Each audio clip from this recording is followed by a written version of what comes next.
In the scorching desert where the air shimmered with heat lay a lion. His once mighty body, brimming with strength, was now emaciated beyond recognition. His fur, once golden and gleaming, was matted into filthy clumps, soaked with dust and sweat. His eyes, which had once blazed with the fire of the wild, now barely flickered, clouded by suffering. Flies swarmed around him, their buzzing breaking the oppressive silence of the abandoned place. Passers-by averted their gazes. They saw only a shadow of former greatness, a motionless body that seemed to have already lost its life. No one stopped. No one believed that a spark still lingered in this broken creature. People whispered, "He's dead," and hurried on, unwilling to face the tragedy. But fate had other plans. Amid the indifferent crowd, a woman appeared, a volunteer from a local animal shelter. Her name was Anna.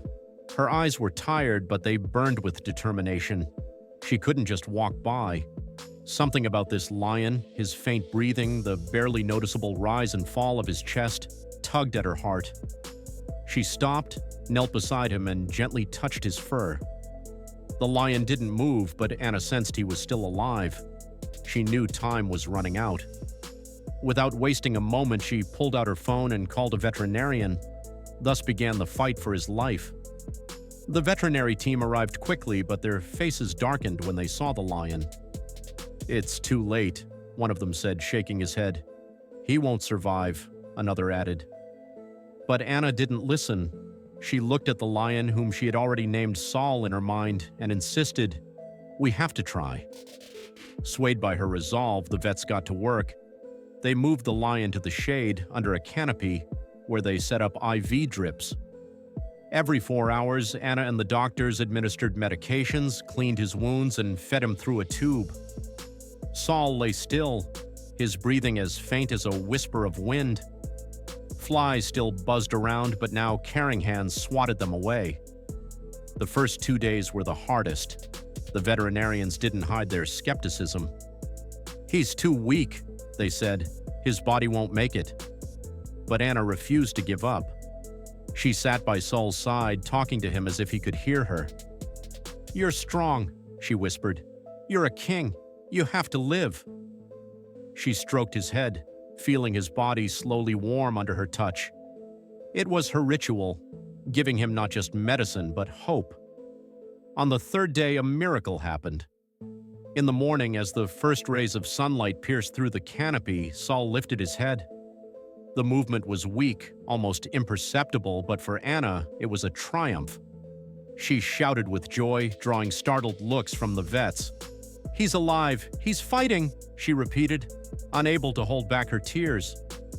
The veterinarians exchanged glances, their skepticism beginning to fade. Saul, as if sensing their doubts, let out a faint rasp, the first sound they'd heard from him. From that moment, the long road to recovery began. Anna and the veterinary team worked tirelessly.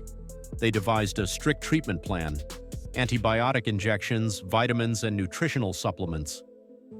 Every night, a volunteer stayed by Saul's side, monitoring his condition.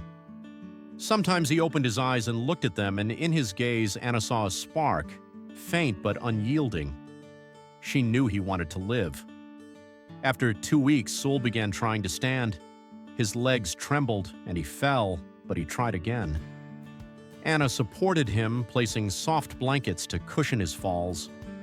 The veterinarians, who had initially doubted his chances, now watched his progress with awe. "It's incredible," said the head vet, an older man named Victor. "I've seen many animals, but this lion, he's special." A month later, Saul took his first step. It was a shaky, uncertain step, but it was a symbol of victory.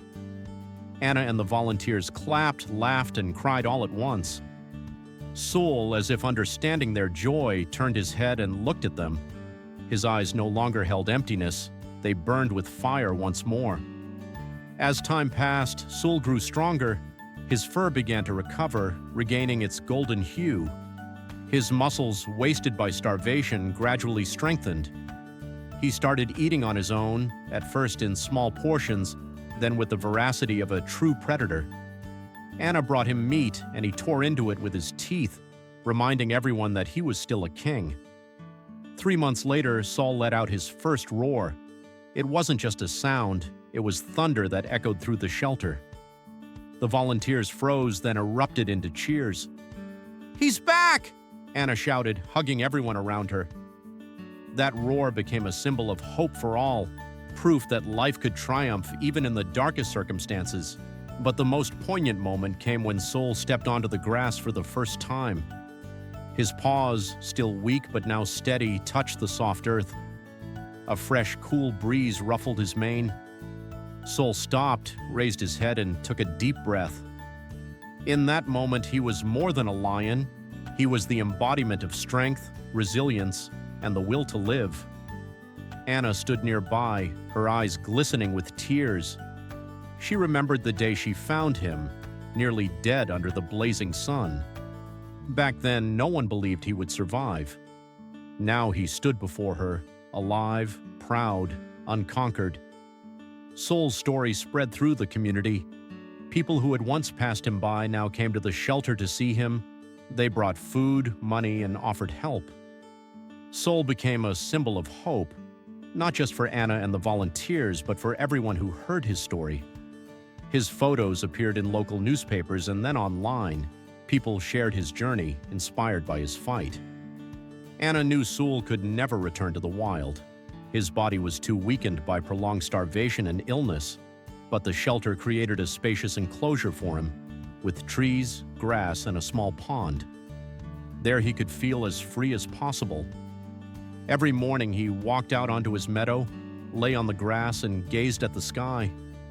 Sometimes he roared, his voice carrying far beyond the shelter, reminding everyone that he was still here, still alive.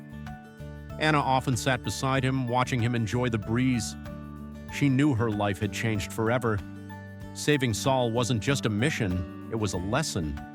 A lesson that even in the most hopeless situations, there's room for a miracle.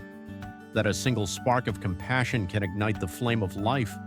That even those deemed lost can rise again. Saul's story is not just about saving a lion.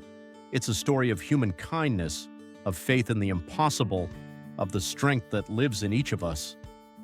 Saul became a legend, but for Anna, he was simply her lion, the one who taught her that it's never too late to fight.